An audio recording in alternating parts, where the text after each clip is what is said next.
See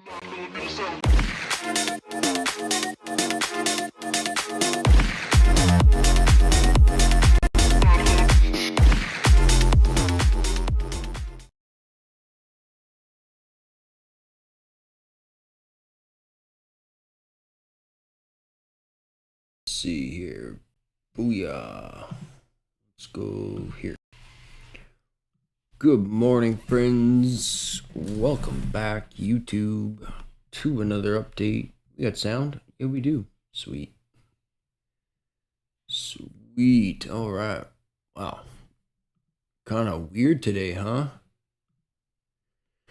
So I was kind of expecting it. Especially with that big drop last night at this time. It was like, whoa, where'd that come from? And so I gave you a specific criteria last night to try and figure out where price was likely going next. And I was mentioning, gun to my head, I wanted to see it go up. Now, whether this was the condition and it was this spot right here, okay? If we were to take that after 9:30, then I'd be looking for a pullback and then a kill shot to the downside. So that ended up not happening at all. So let's go take a look at the 15-minute, and you'll notice that we came within just a few points of that and then immediately snapped up.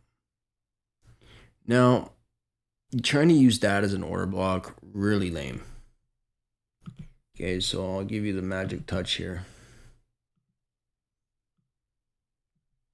And take the body and grade it. There. So if you ever have one of these suckers and you feel like the draw on liquidity is to the upside, then grade your order block, because typically you'd want it to look like this here.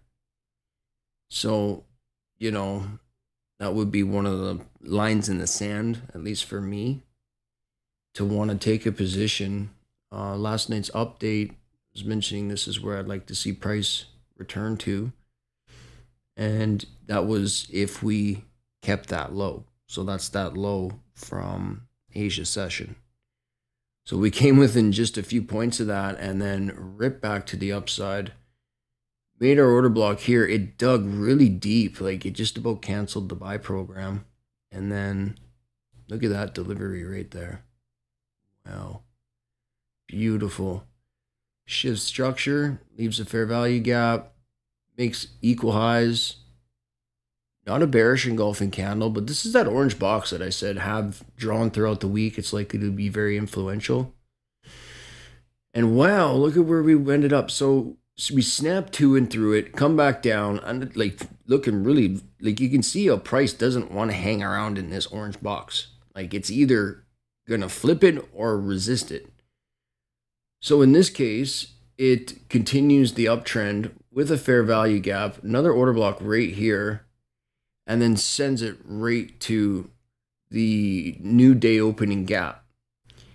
I was like, I still want to see it rip up.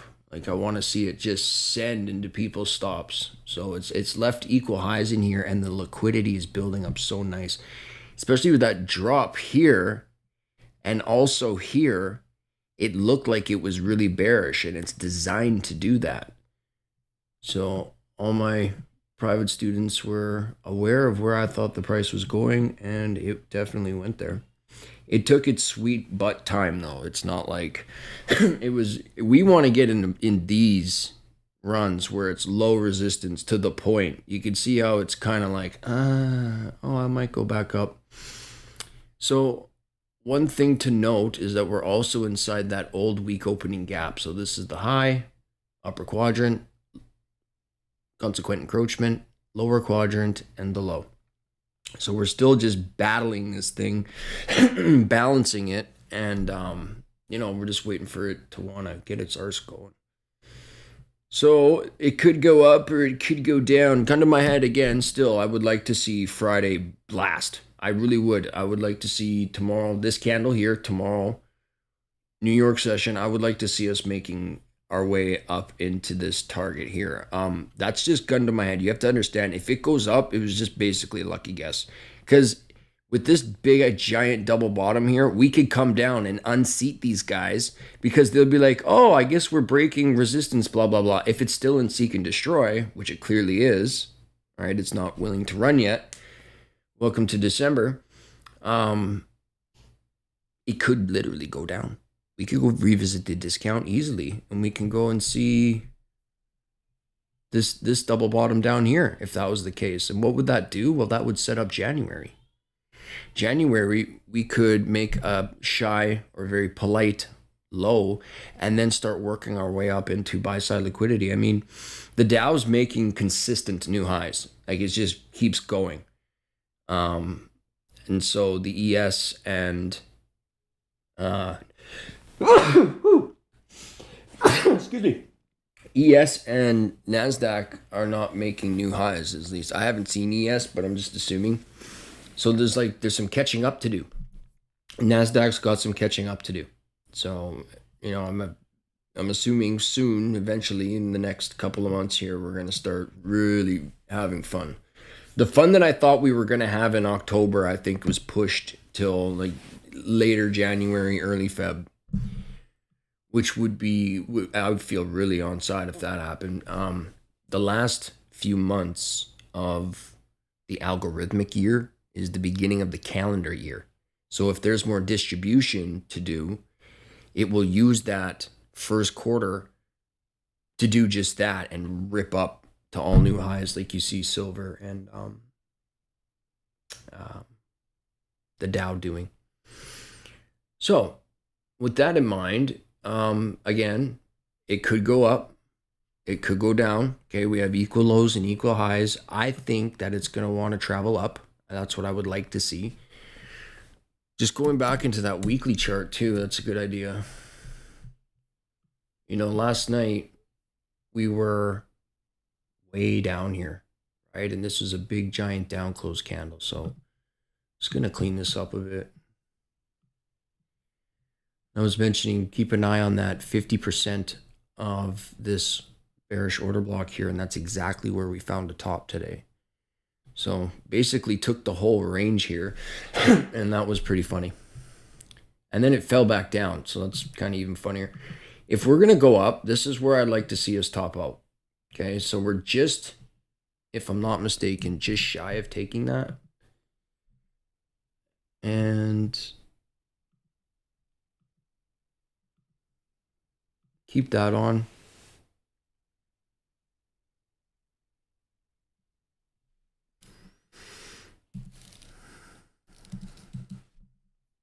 Like, wow, look at that.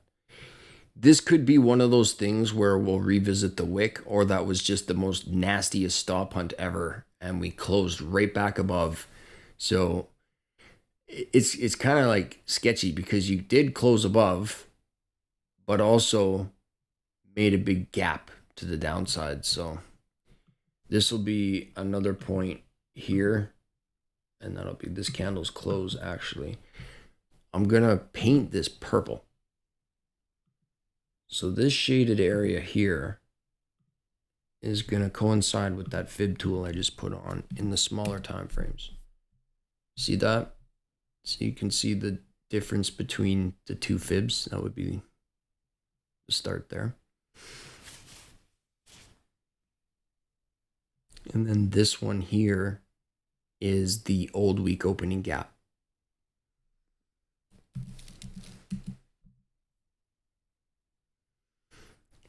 I'm interested in this tail though. If it wants to come down, I wouldn't want to see it lose the lower quarter. So if we can hold that and just hold this old week opening gap, then I'd be aiming for here. If we start losing this old week opening gap, we're likely going to fall. And we could do nothing tomorrow, by the way. We don't have to do dilly squat. You can just chop out and do nothing. But it just looks like this profile was meant to go up. Consolidation, midweek reversal. But I hate these profiles. And just this gap's got me sketchy. So tomorrow, if we're down in here, I'd be looking for a big giant long. And if we flip this purple midway point, I'm going to hold right for that. Low risk, just low risk and hold all day. And if it wants to rip, it'll rip. Don't have to really question it. All right, you guys, still December. Keep it light, keep it tight. Don't do anything I wouldn't do. Be safe.